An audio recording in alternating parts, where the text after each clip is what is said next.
Goal 4 of the Sustainable Development Goals, Quality Education, describes STEM and STEAM curriculum.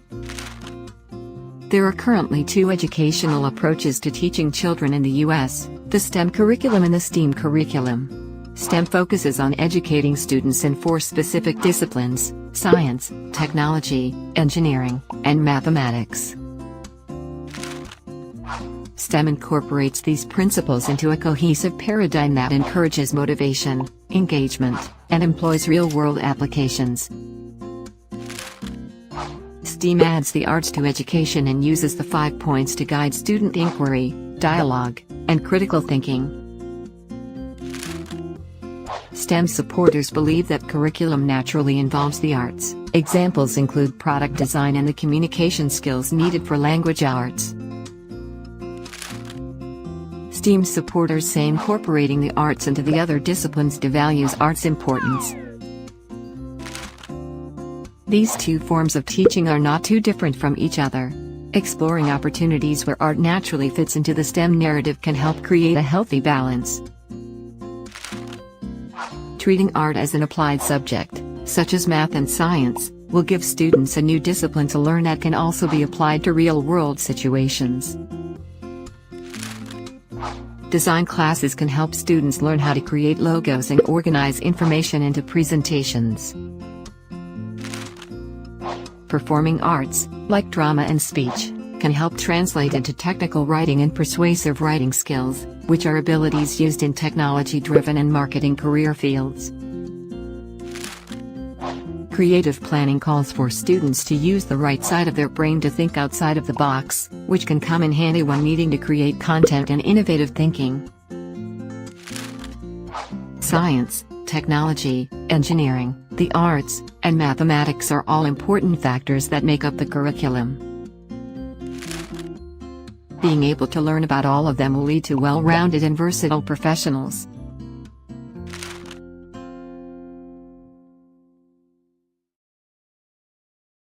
Okay. Good afternoon. Good afternoon or evening to everyone from where you are. I am Ayesha Arif from Pakistan, and I am a part of prestigious Green Fellow Program 2024. Today, I will be discussing on how to enhance climate change resilience in urban areas. So, as we know, our cities are continuously grappling with the adverse impacts of climate change. So we need a strategy. They are continuously facing heat waves, more frequent, increasing flood risks, and many more. So we need a strategy, multimodal approach to address this issue. STEAM collaboration, science, technology, engineering, arts, and mathematics can play a perfect role in this regard. So in this presentation, I will be focusing on 3 key strategies: urban planning, green infrastructure, and community engagement to effectively build climate change resilience in cities. So the methodology of this review typically involves the literature review, expert talks, and case studies from the internet resources, and then recommendations are developed based on these findings. Urban planning is our first line of defense against climate change and to design sustainable living conditions for the future generations. Some of the typical sustainable urban urban planning strategies involve the use of reflective and energy efficient materials in the building. The use of green spaces is very important because these can withstand the effects of heat. The continuous monitoring and planning of the urban infrastructure is very important. The use of public transport should be promoted, and the use of electronic vehicles should be promoted and encouraged. Moreover, the use of green and eco-friendly fuels should also be encouraged because this can lower the emissions from the transportation sector and can improve the urban planning. Maldives floating city is one of the example of the sustainable resilient urban environment. It is developed to it is developed to home 20,000 residents. It is inspired by the design of brain corals and use the smart grids and support the marine biodiversity. It is sustainable resilient urban environment. Next, moving to the green infrastructure. Green infrastructure is an example of natural solutions to the increasing impacts of climate change. It can withstand the effects of heat. It can very efficiently address the rising issue of climate change.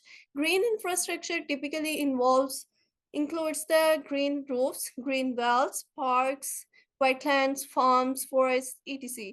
A typical study reveals that the effect of winds on wall temperatures and found that about 36 Fahrenheit temperature can be decreased with the help of vines and the green urban infrastructure.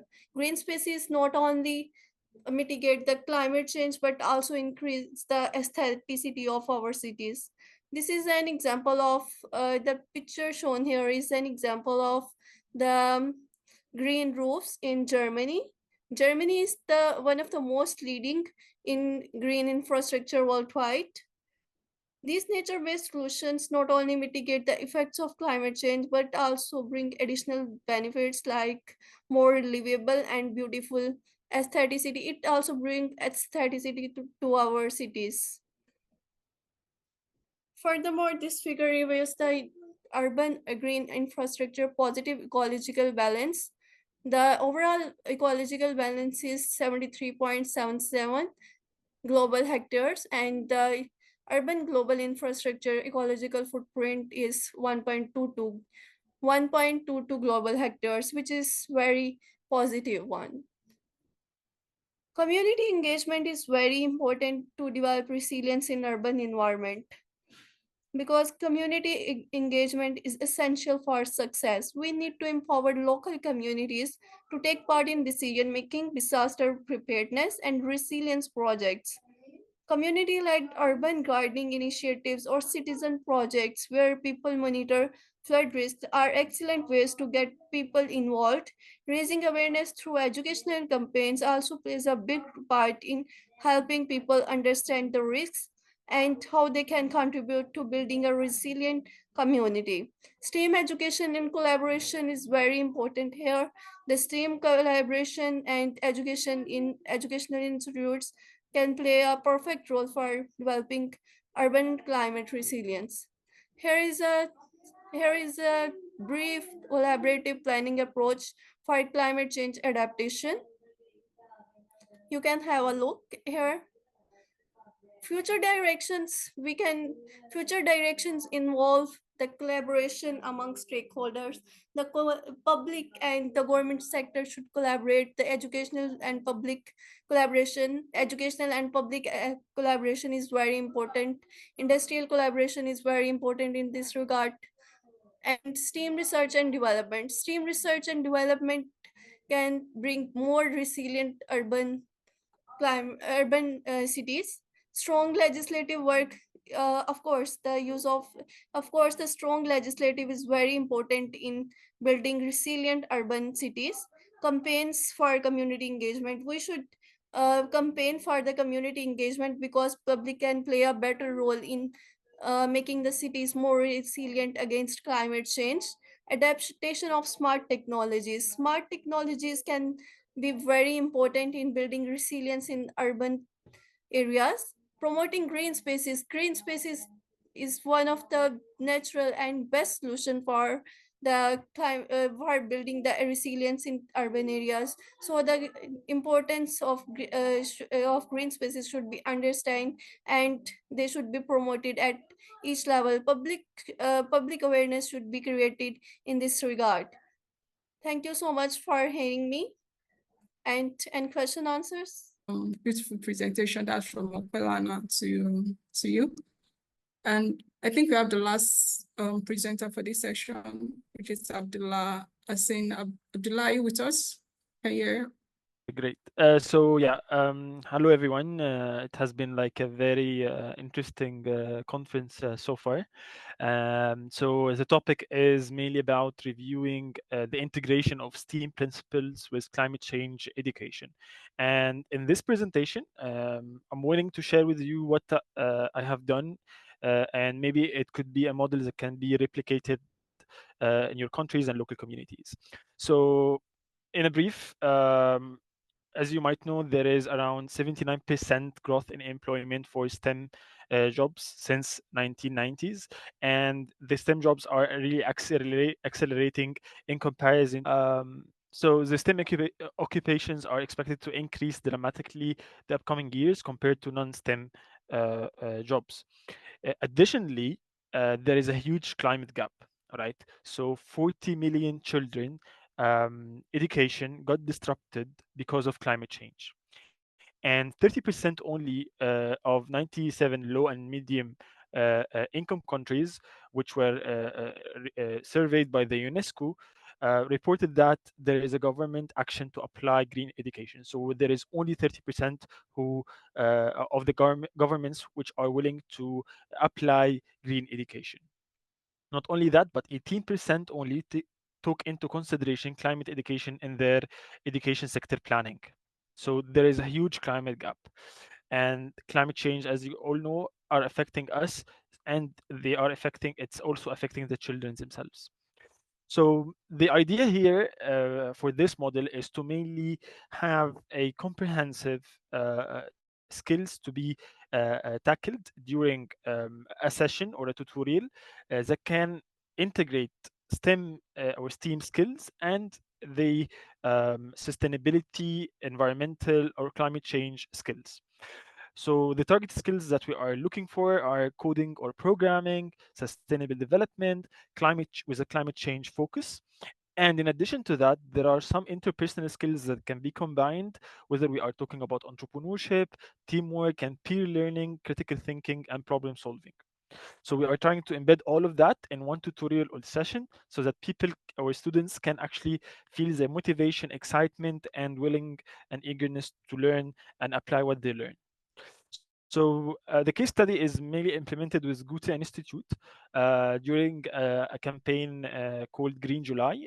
So it's implemented in Egypt, in Cairo, and there was a public call for the public schools, and 25 participants joined. They were mainly in the high school stage, with an age range of 13 to 15 years old.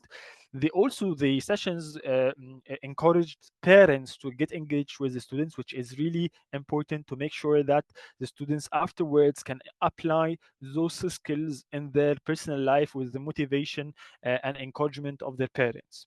They were for sure free of charge, and there were laptops supplied to the students during the session so that we are overcoming any technical barrier that they might face. There were 4 sessions, 2 days, 9 hours. So simply, the framework was to have key pillars or outcomes, which are sustainable development and climate education, in addition to programming and coding. So the components here divided into two categories according to the two key pillars.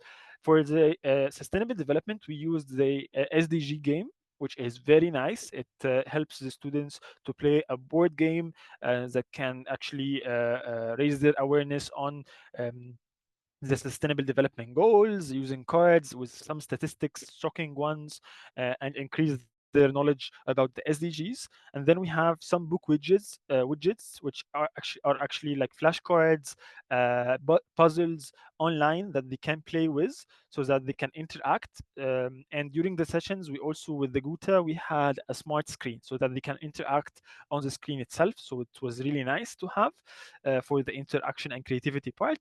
And then we have this is a card game called the Climate Frisk. I don't know if you know it or not, but I think you need to have a look at it if you don't.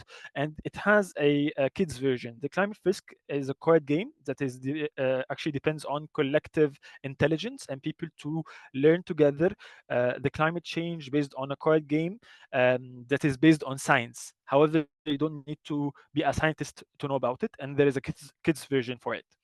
So here we are tackling sustainable development and climate change education. And then afterwards, we have the programming part. So the content was inspired from Apps for Good. They are providing tutorials for climate education and sustainability in addition to coding. And we used the coding language Scratch, and we used the mobile app coding platform App Lab on code.org. So that the students can actually implement an app, a real app, using blocks programming, which is the Scratch coding language. So the methods mainly integrated like a fun interactive environment. So the gamified environment created like more motivation for the students to interact and work together. Collective intelligence, they are the ones who are working together. You just give guidance and facilitation and some information in the beginning, but then they take the responsibility to apply. It's science-based knowledge, not only a random knowledge. It's based on science. And then we have smart tools that we used, like the smart screens, as I said. And then the last part, which is very, very nice, is to have a competition or a mini hackathon during the session so that they can compete against each other in teams, and hence they can get more creative and apply critical thinking really well, which actually applies the entrepreneurship related skills. So this is an example of one of the workshops. We are talking about here's the story of SDGs in the beginning, and then how they can play using the flashcards, cards and puzzles and so on the smart screen. And then we have the SDG game or board game. And then we have the coding for climate one, which tackles how they can create apps, how they can create prototypes using wireframes, and then how they can know about the user interface and user experience, the back end and front end. Afterwards, they are assigned to groups in peer learning environment so that they can come up with problems and challenges in the local communities, and then come up with ideas and try to have targeted audience, and then try to come up with tangible solutions that they can apply actually.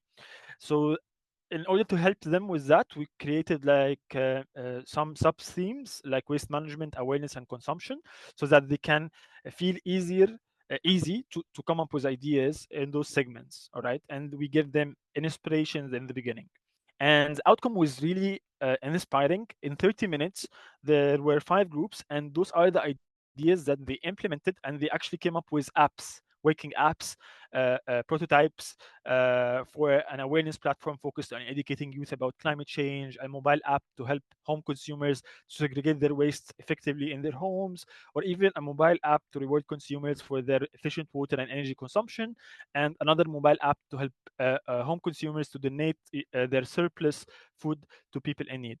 And here is like 2 videos of the testimonials. حاسة النهاردة إن في كذا حاجة بسبب الclimate change، وإن ال SDGs في كذا جزء منها economic و social aspect و environment. أنا عجبني أوي ال checklist الactions اللي ممكن أخدها عشان أفيد الناس اللي حواليا وأفيد نفسي كده، زي مثلا إن أنا spread awareness أو إن أنا أوفر كهرباء ومية. النهارده اتعلمنا عن الكلايمت تشينج. انا استفدت واطبق في حياتي الفيرتيكال فارمينج عشان هي طريقه سهله وبسيطة للفارمنج، بتاخد مساحة أقل وبتساعد الكلاينت. اتعلمت عن SDGs والبوفرتي zero hunger، مثلا الجندر equality، spread awareness مثلا في مدرسة صحابي كده يعني. And this is another one, the card game. معلومات مهمه جدا ومفيده ومهمه قوي بصراحه الولاد يعرفوها، وعاملينها بشكل ممتع قوي على طريق جيمز جدا الولاد يتعلموا بيها، وتجربه حلوه كمان ان احنا شاركنا معاهم، فحسوا ان احنا كاننا عاملين كواليتي تايم مع الولاد. انا ممكن مثلا اجيب حاجه بسيطه جدا زي مثلا المزروعات او ارض تقل شويه. الورشه كلها raised my awareness بشكل فظيع. انا ما كنتش متوقعه ان في حاجات كتيره كده بتحصل وانا مش داريه بيها. Yeah, so to cut it short, what we are seeing here is that not only the students got aware on the topics, but they are willing to spread their awareness to their local communities, including their schools. And one best practice that we did is that we allow them to come up with an action list so that they can track their actions afterwards, and personally and for their local communities as well. Yeah, so that's a wrap. I would be happy to connect with you and get your questions like afterwards. Thank you so Yeah, much. thank you so much.